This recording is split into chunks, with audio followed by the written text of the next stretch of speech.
Bienvenue dans ce guide pour créer votre première entreprise ou votre société. Dans cette vidéo, je vais essayer d'être le plus explicite possible et essayer de vulgariser un maximum de choses. Donc, le but de cette vidéo, c'est avant tout de vous expliquer comment fonctionne une entreprise et la différence avec les sociétés. Et on va essayer de voir comment créer justement votre entreprise de la meilleure manière qui soit. Donc, au sommaire de cette vidéo, on va avoir donc d'abord une petite introduction. Ensuite, je vais vous parler des différentes formes juridiques qui peuvent exister et voir également la différence entre des entreprises individuelles et des sociétés. On va ensuite parler de comment choisir son statut, ensuite comment créer sa société ou son entreprise. Enfin, on va parler de la partie un petit peu fiscalité, donc comment fonctionne un petit peu tout le schéma global d'une société vs une entreprise. Donc, quand par exemple vous avez une société qui a de l'argent, comment est-ce qu'on fait pour sortir cet argent-là et l'avoir sur son compte bancaire pour acheter sa voiture, n'importe quoi, parce que vous ne pourrez pas faire n'importe quoi avec une société. Donc, on va voir ça dans cette vidéo et on va terminer par une petite conclusion. Donc, mais avant ça, on va faire une petite introduction. La première chose que j'ai à vous dire et qui est importante, c'est que moi je suis à la base un entrepreneur et pas un expert. Je ne suis pas un expert comptable, je ne suis pas quelqu'un qui est fiscaliste ou quoi que ce soit, je n'ai pas de formation dedans. Simplement, j'apprends avec les discussions que j'ai autour de moi, avec des entrepreneurs avec qui je discute pas mal, qui me donnent beaucoup d'informations à ce sujet. Et donc, si vous êtes très renseigné dans ce sujet-là, je dis une bêtise ou que vous voulez compléter ce que dit cette vidéo, n'hésitez vraiment pas à le faire en commentaire et ça me rendra un grand service et ça rendra également un grand service à tout le monde. Donc plus vous êtes explicite, vulgarisateur et plus ça rendra service à tout le monde. N'hésitez pas à faire des commentaires très complets. Je vais essayer de les épingler. Donc si vous regardez cette vidéo à l'heure actuelle, n'hésitez pas à faire un petit tour dans les commentaires, voir s'il n'y a pas des choses de ce que j'ai pu dire qui auront pu être corrigées ou complétées par un peu tout le monde. Donc déjà, c'était le premier point. Deuxième point, merci de mettre un petit like sur cette vidéo, ça permet de la faire référencer et que d'autres personnes puissent découvrir un petit peu ce guide pour la création de leur société. Enfin, si vous voulez plutôt vous tourner vers la création d'une micro-entreprise, on va essayer de revoir un petit peu ce que c'est que la micro-entreprise, mais sachez que j'ai fait une vidéo assez complète sur le sujet, donc si c'est quelque chose qui vous intéresse, je vous mets le lien en description. Cette vidéo dure à peu près 30 minutes, on voit bon nombre de choses sur la création et sur la gestion d'une micro-entreprise. Il y aura une partie imposition, une partie cotisation, pas mal de choses que je ne vais pas réexpliquer dans cette vidéo. Donc si c'est un statut vers lequel vous voulez plutôt vous orienter, allez regarder cette vidéo. Et enfin, si vous connaissez quelqu'un qui est intéressé par la partie société, la partie fiscalité, ou vous connaissez quelqu'un vraiment à qui ça pourrait servir, n'hésitez pas à lui partager cette vidéo. Ça me permet en fait d'avoir un meilleur référencement sur cette vidéo et aussi de l'aider, cette personne, à en découvrir un peu plus sur ce qu'est les sociétés et les entreprises. Donc les les formes juridiques qui puissent exister pour les entreprises et les sociétés. Donc déjà ce qu'il faut bien comprendre, c'est qu'une entreprise n'est pas une société. Ce sont deux choses différentes. Donc quand quelqu'un vous dit voilà je vais créer mon entreprise ou ma société, ce sont deux termes différents. En fait vous allez avoir d'abord les entreprises individuelles. Donc en fait une entreprise, la catégorie c'est plutôt une catégorie qu'on va appeler la catégorie des entreprises individuelles. Une entreprise individuelle, c'est c'est une entreprise qui n'est pas une personne morale. C'est important de bien comprendre ça. En fait, quand vous allez créer une entreprise individuelle, vous allez être, vous, en tant que gérant, associé à cette entreprise individuelle. Ça veut dire que ce n'est pas une personne morale différente, contrairement aux sociétés, qu'on va voir juste après. Vous n'allez pas avoir de patrimoine propre, ça veut dire que votre entreprise ne va pas avoir une voiture, ne va pas avoir de biens physiques à elle. Si vous achetez quelque chose avec votre entreprise, ce sera aux dirigeants, c'est-à-dire à vous que ça appartiendra. Désolé, j'ai du mal un petit peu à m'exprimer. Et enfin, il n'y a pas de capital social. Ça veut dire que en fait, vous pourrez donc utiliser votre argent à vous pour acheter n'importe quoi pour votre société, contrairement à une société où là, si vous voulez acheter quelque chose avec les sous de la société, il faudra mettre un capital social dès le départ, qu'on va voir juste après, bien sûr. La société, donc, elle, est une personne morale. Ça veut dire qu'elle peut, par exemple, contracter des prêts. Elle peut, par exemple, imaginons qu'elle a des dettes auprès de ses clients. puisque c'est une personne morale, la personne qui est responsable de ces dettes, c'est la société, ça n'est pas vous. Donc en fait, quand vous êtes dirigeant par rapport à votre société, vous allez être dissocié de celle-ci, contrairement à l'entreprise individuelle. Donc si en entreprise individuelle, vous avez des dettes, vous, en tant que gérant, pouvez avoir des problèmes parce que vous êtes assimilé à votre entreprise, contrairement à une société où ce sera justement une personne morale différente. Vous allez avoir un patrimoine propre, ça veut dire que quand la société va acheter peut-être de l'immobilier, peut-être des locaux, une voiture de fonction, etc., ça appartiendra à la société et non pas à vous en tant que dirigeant, en tant que personne. Donc ça, c'est important également à faire la distinction entre les deux. Et vous allez avoir un capital social. Alors à quoi sert le capital social? Si vous ne connaissez pas un peu ce terme, en fait, si par exemple vous voulez démarrer votre entreprise mais qu'elle nécessite des investissements initiaux, par exemple, vous avez besoin d'acheter, je ne sais pas moi, des locaux et une voiture de fonction. Eh bien, pour démarrer votre société, vous allez dire, ben voilà, je sais que pour démarrer, en fait, pour commencer ma société, je vais avoir besoin de 10 000 euros. Donc, je vais devoir mettre 10 000 euros en tant que capital social. Et en fait, simplement, une fois que vous allez faire les démarches, que votre société va être créée, cet argent-là, vous pourrez le dépenser. C'est l'argent que vous allez mettre initialement dans votre société. Donc, ce n'est pas quelque chose qui reste fixe et que vous ne pouvez pas toucher. En fait, vous allez déposer cet argent-là sur un compte bancaire et ensuite, ça va être donc le compte bancaire de la société que vous pourrez utiliser. Donc c'est pour ça que certaines sociétés qui n'ont pas besoin d'investissement vont mettre un capital social minimum. C'est-à-dire que des fois, le capital social minimum est de 1 euro. Donc des fois, ils vont juste mettre 1 euro pour juste créer leur société. Mais si vous avez besoin, vous, de faire un investissement initial, alors ça peut être c'est une bonne solution. Donc deux warnings importants à faire à ce sujet-là, donc sur la partie forme juridique. Quand vous êtes une entreprise individuelle, l'entreprise est assimilée, comme je vous l'ai dit, à l'entrepreneur, donc les dettes aussi. C'est pour ça que si vous voulez, je sais pas, faire des investissements, que vous allez travailler avec beaucoup de prestataires, etc., ou que vous pouvez vous retrouver en difficulté, le mieux c'est de travailler avec plutôt d'avoir une société qui sera une personne morale différente, ou alors d'être dans ce qu'on appelle une entreprise individuelle, mais cette fois-ci avec des responsabilités limitées. Les responsabilités limitées vous permettent en fait d'emprisonner, on va dire, de ne pas que ça touche à votre patrimoine propre à vous. Je donne un exemple, par exemple l'EIRL, l'entreprise individuelle à responsabilité limitée, elle vous permet de définir justement un patrimoine initial. Donc par exemple, vous allez dire, voilà, j'ai que cet ordinateur-là, que ce bureau et peut-être, je sais pas moi, une voiture de fonction.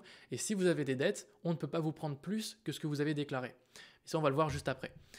Et enfin, attention, hein, les sociétés, vous pouvez avoir un risque d'abus de biens sociaux. Alors, qu'est-ce que ça veut dire? Si vous avez une société qui fait beaucoup d'argent, ok, c'est super.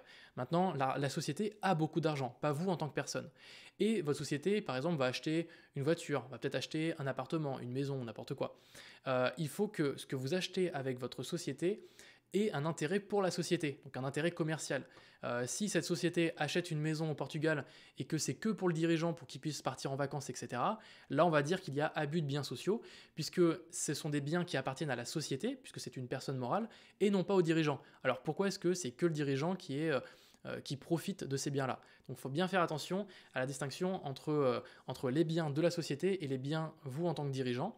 Quand votre société marche bien et que vous voulez profiter des sous de votre argent, des sous de votre société, il faudra sortir cet argent-là. Et donc ça, on va voir justement dans les schémas juste après, comment est-ce qu'on fait pour sortir l'argent d'une société aux dirigeants ou aux employés, etc., pour pouvoir l'utiliser comme on le souhaite. Ça, c'est important.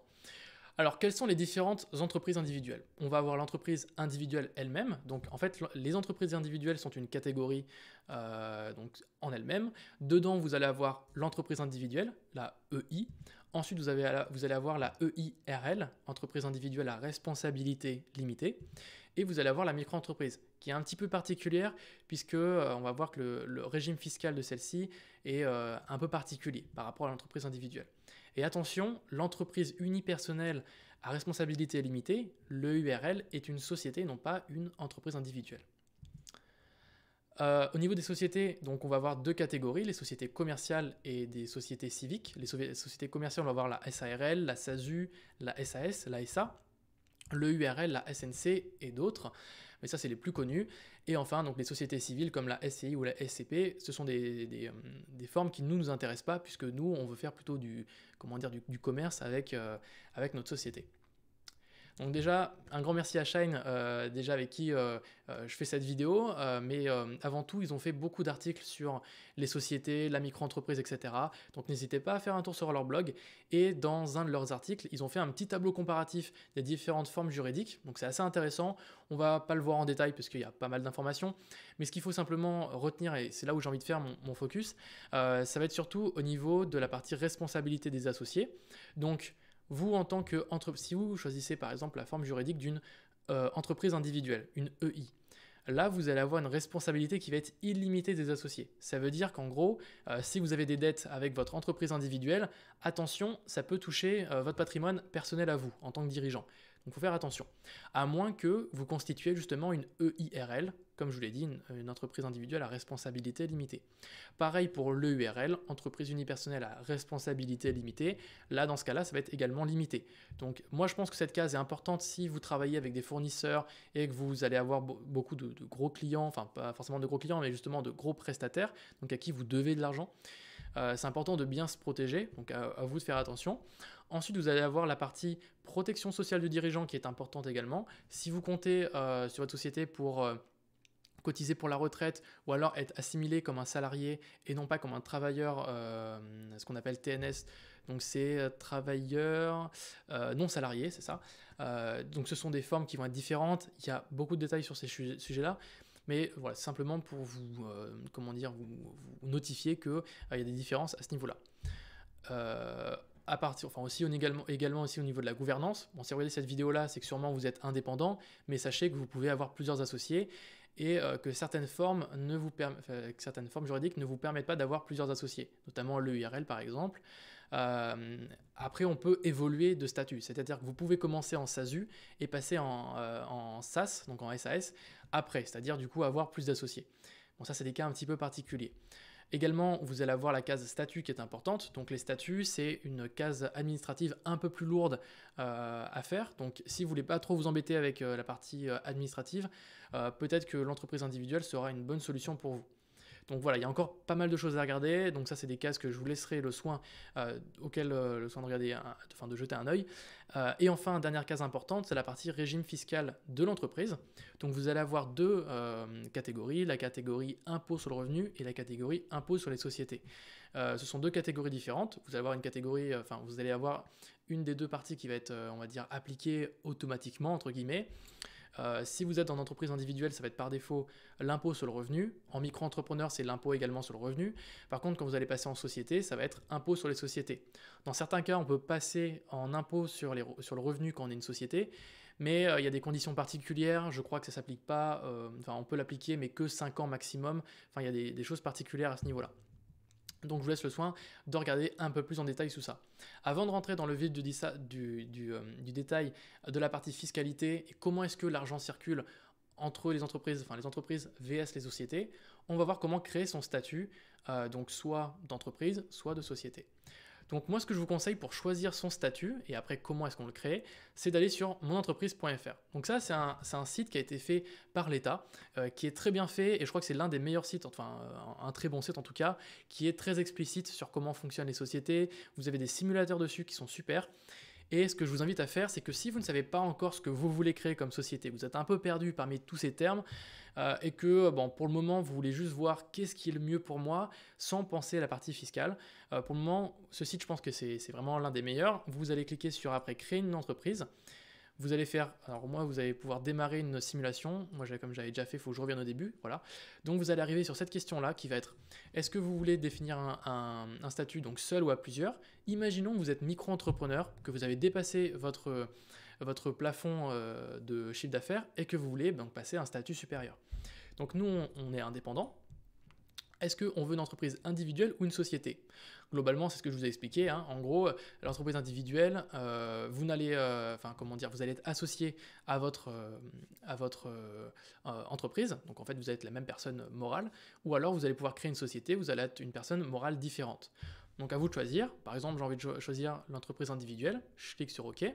Et là, il me fait un petit comparatif de ce que je peux faire. Donc, alors, il nous propose évidemment l'auto-entreprise. Donc, nous, on considère qu'on a dépassé le chiffre d'affaires annuel qui est minimum de 72 500 euros en service, par exemple. Et du coup, il faut qu'on passe au statut supérieur. Donc, l'entreprise individuelle semble plutôt être une bonne option.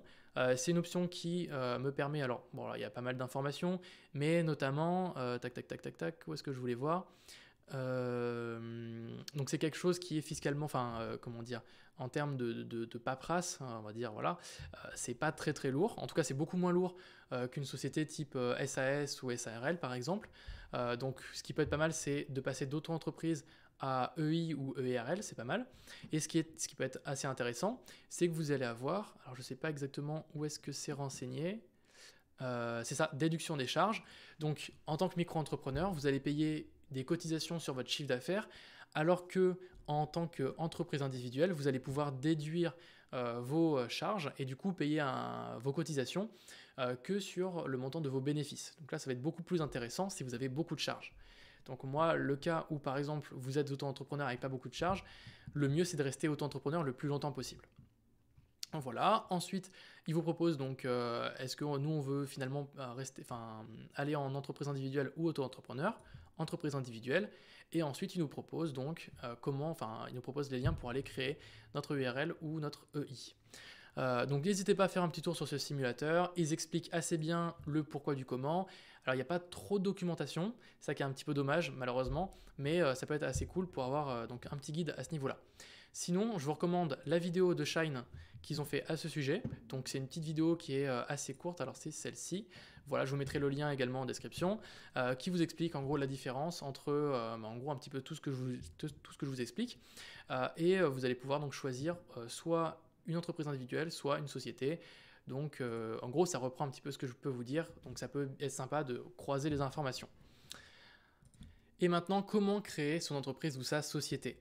Donc vous avez différentes solutions possibles qui sont évoquées dans l'article de blog de Shine. Donc je vais vous montrer ça tout de suite.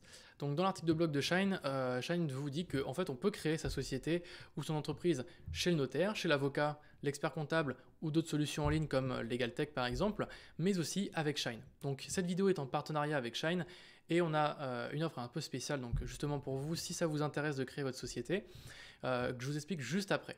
Donc ce qu'il faut savoir, c'est que quand vous allez créer votre société, par exemple chez le notaire, chez l'avocat, chez l'expert comptable, etc., vous allez avoir des frais. Donc en fait, vous allez d'abord avoir les frais du notaire ou de l'avocat ou de l'expert comptable, qui sont des frais, par exemple, vous allez en fait payer l'accompagnement que vous allez avoir.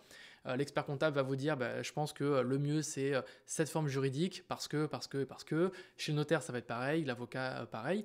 Donc ça, ce sont des frais qui peuvent varier, ça peut varier de quelques centaines, voire quelques milliers d'euros en fonction du type de structure que vous voulez faire.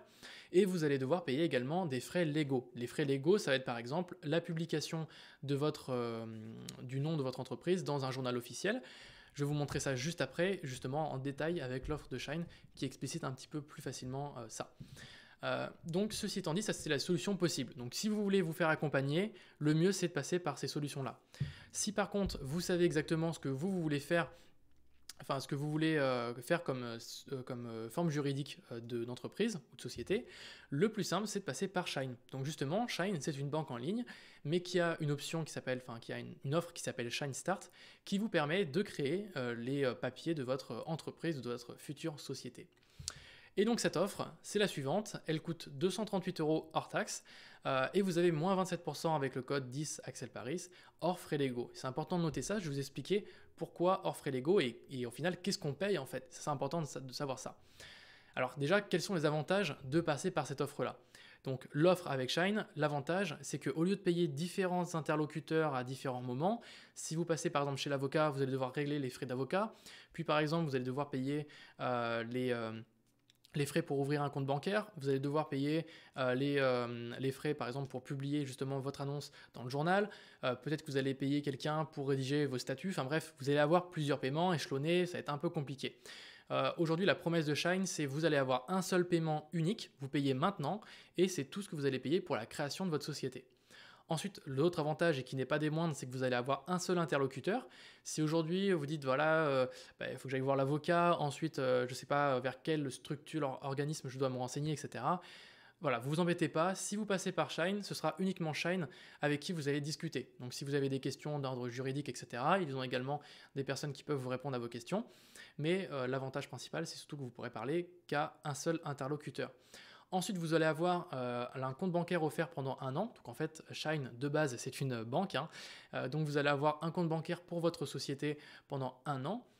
Puis il y aura un abonnement, enfin si ça vous intéresse de continuer avec Shine, vous aurez un abonnement par exemple tous les mois pour votre compte bancaire en fait, ce qui est normal, hein, c'est comme un compte bancaire classique chez une banque. Et vous allez avoir tous les avantages Shine, parce que si vous passez par une banque classique, vous devrez aussi utiliser un outil de facturation, comme par exemple Evolise, QuickBooks ou d'autres outils, etc. Aujourd'hui, Shine, si vous êtes une petite entreprise, vous voulez créer une société, que vous êtes seul, où vous n'êtes pas beaucoup d'associés, etc., c'est vraiment une très bonne solution, puisque dans l'application Shine ou dans l'outil Shine, vous allez pouvoir gérer vos factures, vos devis, faire des exports comptables pour après faire votre bilan en fin de l'année, etc. Et donc c'est très pratique. Donc si aujourd'hui vous voulez avoir un outil tout en un, pas vous prendre la tête, et surtout avoir un seul interlocuteur, pardon, et avoir un paiement unique et vous dire voilà, je paye plus après avoir créé ma société et mon statut, je pense que l'offre de Shine, c'est la meilleure. Et donc je vais vous montrer un petit peu comment ça marche. Une fois que vous allez cliquer, alors si ça vous intéresse, il y aura le lien en description. Vous allez cliquer sur le lien, vous allez avoir un petit formulaire sur le site de Shine. Shine va vous proposer, donc est-ce que vous voulez créer une SASU, ou une SA, une SARL, etc. Vous cliquez dessus. Ensuite, vous allez être redirigé, donc ça va être un formulaire comme celui-ci. Voilà. Une fois que c'est fait, vous allez pouvoir cliquer sur lancer la création et Shine va vous rediriger vers un site qui ressemble à, alors c'est celui-ci, voilà. Vous allez avoir en fait un formulaire où vous allez devoir renseigner le nom de votre société, l'adresse de la société, qui est-ce qu'il y a comme associé, etc.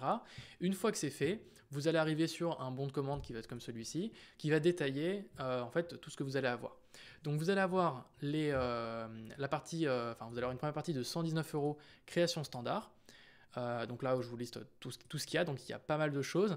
Ça c'est ce qui va être fait par le partenaire de Shine, donc c'est-à-dire Legal Place. Donc ça coûte 119 €. Ensuite, vous allez avoir la partie de Shine, donc la partie dépôt de capital 100% en ligne. Vous allez avoir votre compte pro, une assistance administrative. Donc ce que je vous disais, si vous avez des questions, vous pourrez passer par eux. Et enfin, les frais administratifs obligatoires. Donc ça, ce sont ce qu'on appelle justement les frais légaux. Donc vous allez avoir les frais de greffe du tribunal, le frais de greffe. Les frais d'annonce légale, donc c'est ce que je vous disais, en fait, quand vous allez créer votre société, dans un journal, vous allez devoir dire Axel Paris a créé la société, et ça coûte de l'argent, et donc ça va coûter à peu près ce montant-là.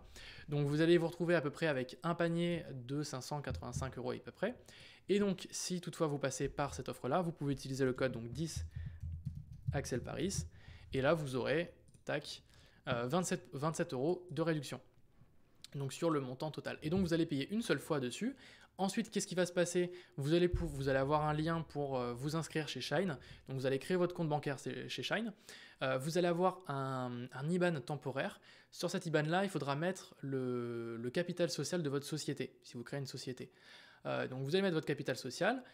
Shine et Legal Place, et donc les différents interlocuteurs vont faire vos différents papiers, vont rédiger vos statuts, etc. S'il y a besoin de vous reconsulter, ils vous recontacteront. Sinon, tout va se faire. Et une fois que c'est fait, vous aurez votre compte bancaire Shine avec le montant de ce que vous avez dépensé, enfin ce que vous avez positionné comme capital sur votre compte bancaire, et vous aurez votre compte bancaire, vous pourrez après dépenser comme vous voulez et démarrer votre activité. Vous aurez bien sûr tous vos papiers avec tout ça. Donc voilà comment ça fonctionne, et donc là c'était sur la partie création de votre société. On revient à la partie de explication des sociétés, des entreprises, et là on va entrer un peu plus dans le détail. Alors là voilà, c'était pour vous montrer un peu l'exemple. Donc pour une SASU ça coûterait à peu près 553 € à peu près. Là on va essayer de voir un petit schéma, un petit peu représentatif de la globalité, alors simplifié bien sûr, de la différence entre une entreprise et une société. Si vous décidez de créer une entreprise individuelle, donc qui va être par défaut sur le régime fiscal de l'impôt sur le revenu, ici, vous allez être, comment dire, associé avec votre entreprise individuelle. Donc en fait, il y aura un lien, enfin, c'est-à-dire que l'entreprise individuelle, ce sera vous en fait. Il n'y aura pas d'autres personnes morales dissociées. Comment ça va fonctionner l'imposition et l'argent qui va transiter? Quand vous allez recevoir des paiements de vos clients en tant que société, sur ce que vous allez gagner, vous allez avoir des cotisations sociales à payer sur les bénéfices. Donc ça, c'est important de le préciser. Vous allez pouvoir déduire vos charges en tant qu'entreprise individuelle.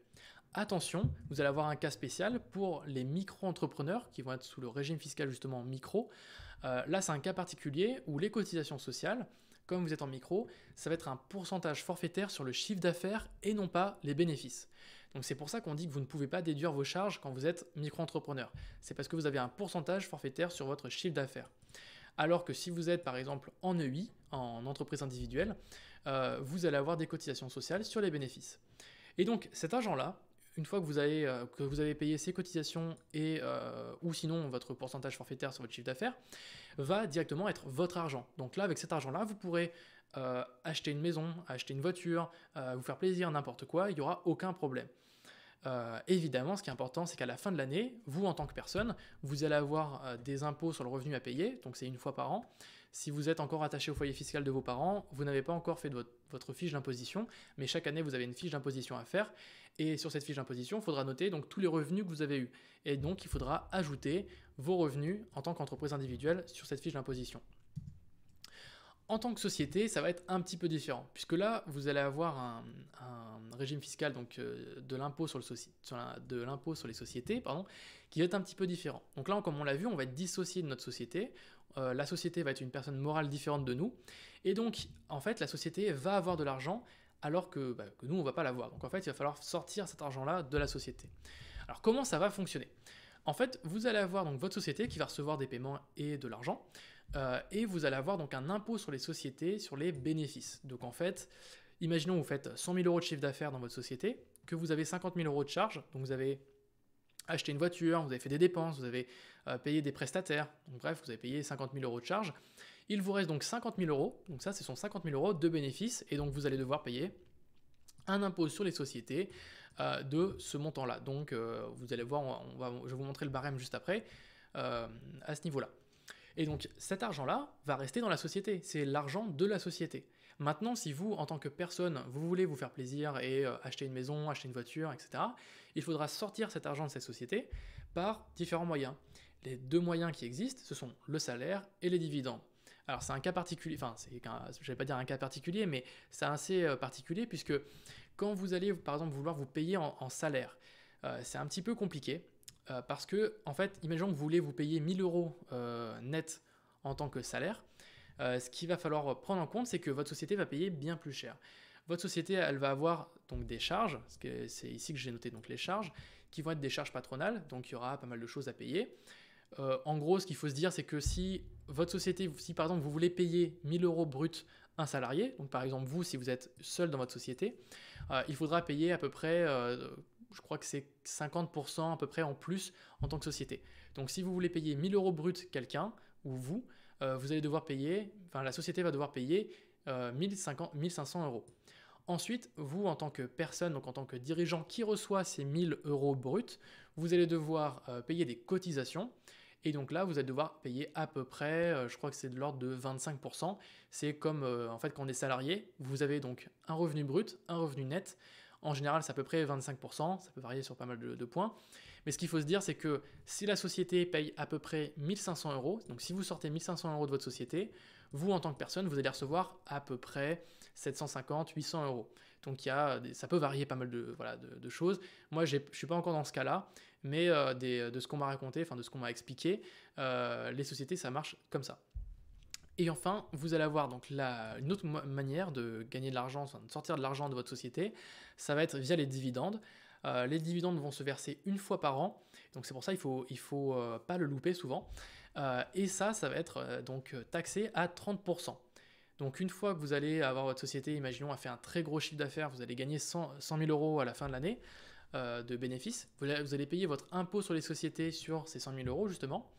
Vous allez vous payer un salaire tous les mois, et à la fin de l'année, vous dites, ben voilà, il me reste 30 000 euros dans l'entreprise, enfin dans la société. Aujourd'hui, la société n'a pas besoin d'avoir ces 30 000 euros, j'ai envie de me les retirer pour moi. Vous allez vous faire en gros, vous allez vous payer en dividende de 30 000 euros, et vous allez devoir payer sur ces dividendes-là 30%. Et donc après, vous en tant que personne, vous pourrez voilà, faire ce que vous voulez avec ces 30 000 euros. Alors il y a un cas un peu particulier. Les dividendes, c'est maximum 30%. C'est-à-dire que les dividendes, vous pouvez payer moins en termes de cotisation. Je crois que c'est des cotisations qu'on appelle ça. Vous allez pouvoir payer 17 et quelques pourcents. Mais si vous faites ce changement-là, alors je ne sais plus exactement le nom, comment ça s'appelle, mais si vous faites ce changement-là, il faudra donc mettre vos dividendes sur votre fiche d'imposition. Donc ça va être ajouté à votre impôt sur le revenu. Donc si vous avez très peu de revenus en tant que salarié par exemple, et que vous versez tout en dividendes, ça peut être intéressant justement de passer sous cette forme-là. Donc là, vous allez payer à peu près 17% et quelques, plus l'impôt sur le revenu. Ou alors, vous dites, voilà, je passe en flat tax, donc là, c'est la taxe à 30%, et vous dites, voilà, je paye 30%, et au moins, j'ai tous les sous pour moi. En gros, comment ça fonctionne? C'est à peu près ça. Voilà, c'est un schéma qui, j'essaie d'être le plus explicite possible, mais je me suis peut-être... j'ai peut-être manqué des choses, donc n'hésitez pas, si vous avez plus d'informations à ce sujet-là, n'hésitez pas à compléter en commentaire. Donc, petit récapitulatif entre l'impôt sur le revenu et l'impôt sur les sociétés. L'impôt sur le revenu va être déclaré sur la fiche d'imposition du dirigeant, donc ça c'est important de bien comprendre ça. La société, comme je vous l'ai montré juste avant, tac, elle ne va pas payer d'impôt ici, mais vous en tant que dirigeant, vous allez payer sur votre fiche d'imposition personnelle.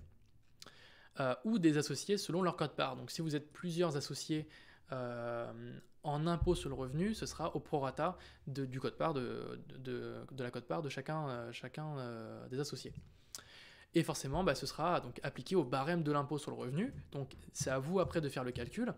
Est-ce que ici c'est plus intéressant de passer par exemple en entreprise individuelle et du coup payer une imposition sur le revenu sur mon chiffre d'affaires?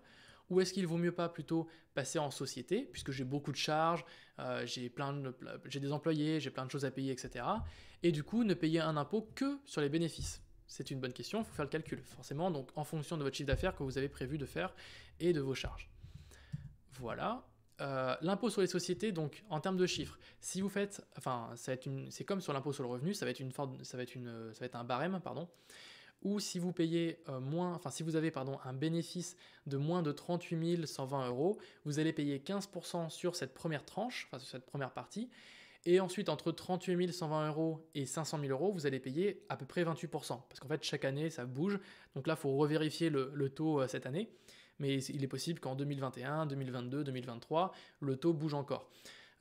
Également, le taux était différent il y a un petit moment quand c'était supérieur à 500 000 euros. Maintenant, c'est le même taux qu'inférieur à 500 000. Donc en gros, il faut simplement se dire, en dessous de 38 000, c'est 15%. Sur la première partie, c'est 15%. Et sur tout ce qui est au-dessus de 38 000 euros de chiffre d'affaires, c'est 28% en termes d'impôt sur les sociétés. Voilà. Et enfin, important, une fois que vous avez de l'argent dans votre société, c'est l'argent de la société, c'est plus l'argent de l'entrepreneur. Donc si vous voulez vous faire plaisir et acheter des biens, etc., il faudra sortir cet argent-là de votre société. Et d'ailleurs, petite anecdote perso, pourquoi est-ce que personnellement j'ai envie de rester en micro-entrepreneur et pourquoi est-ce que la plupart des gens veulent rester sous le statut de la micro-entreprise? C'est parce que dans mon cas personnel, j'ai très peu de charges. Donc si par exemple vous êtes développeur, que vous avez une activité juste de prestation de service, vous avez très peu de charges, mais que vous dépensez beaucoup en tant que personne, c'est-à-dire que vous êtes, en tant que personne, vous dépensez beaucoup. Dans mon cas, par exemple, j'investis beaucoup, donc je vais beaucoup investir en bourse ou par exemple, ça va être en immobilier. Donc si moi j'ai envie de beaucoup investir, j'ai besoin d'avoir beaucoup de revenus. Mais si par exemple j'étais en société et que je veux sortir beaucoup d'argent pour l'investir en mon nom, il aurait fallu faire un gros bénéfice en termes de société. Donc là, j'aurais été taxé beaucoup, donc déjà à 15% inférieur à 38 000 euros, puis 28%. Puis quand je sors de l'argent, imaginons je veux me verser un salaire, là il faut que je paye à peu près 50%, l'entreprise a payé 50% de mon salaire. Ensuite, moi en tant que personne, je vais payer des cotisations et ensuite je pourrais dépenser cet argent-là pour faire ce que j'ai envie de faire comme investissement par exemple. Alors qu'en tant que micro-entreprise, comme je suis une entreprise, je suis associé à mon entreprise, donc c'est-à-dire qu'en fait on est la même personne tout simplement. Moi ça va être super simple, je vais simplement payer un pourcentage sur mon chiffre d'affaires, et une fois que j'ai payé ce pourcentage sur mon chiffre d'affaires, cet argent m'appartient. Donc en fait je peux faire ce que je veux, donc je peux le dépenser en immobilier, en bourse ou n'importe quoi, et au final tout ce que j'aurai à payer c'est 22 et quelques pourcents qui vont correspondre au taux de cotisation pour les prestations de services. Si vous faites par exemple du commercial ou etc. ou d'autres choses, vous pourrez peut-être payer un petit peu moins, 12% et quelques. Donc bref, là je rentre dans le détail un peu plus compliqué de l'investissement, donc là après c'est par rapport aux vos finances, mais vous avez compris, enfin j'espère que vous avez compris à peu près l'idée que je voulais transmettre. Voilà, donc j'espère que cette vidéo vous a plu. Donc pour conclure, si aujourd'hui vous êtes une personne qui vous savez que vous n'allez pas avoir beaucoup de charges et que vous allez faire donc, du chiffre d'affaires, enfin vous avez envie de montrer votre boîte, le mieux c'est de monter une micro-entreprise. Je vous mettrai le lien vers la vidéo sur le statut sur la micro-entreprise. Mais que, imaginons, vous dépassez votre plafond de chiffre d'affaires, vous dépassez les 72 000 et quelques euros de prestations de services. Là, il faudra passer en société, donc en général, vous allez souvent faire ça, vous allez souvent commencer en micro-entreprise, puis passer en société. Et enfin, la société, donc à vous de choisir la forme qui vous intéresse le plus. Ce qui est souvent utilisé, c'est soit l'entreprise individuelle, soit la SASU, qui marche assez souvent. Donc en fait, quand vous passez de micro-entrepreneur à société, en général, ce sont ces deux formats-là qui sont le plus souvent utilisés. N'hésitez pas, encore une fois, à corriger ce que j'ai pu dire s'il y a des choses à corriger, à rajouter ou à compléter. Également, n'hésitez pas à me faire un retour sur cette vidéo. Merci d'avoir regardé cette vidéo, à la recommander évidemment avec d'autres personnes si vous pensez que d'autres personnes seraient intéressées. Et je vous souhaite donc une très bonne fin de journée, une très bonne aventure entrepreneuriale, et je vous dis à bientôt. Salut à tous, c'était Axel.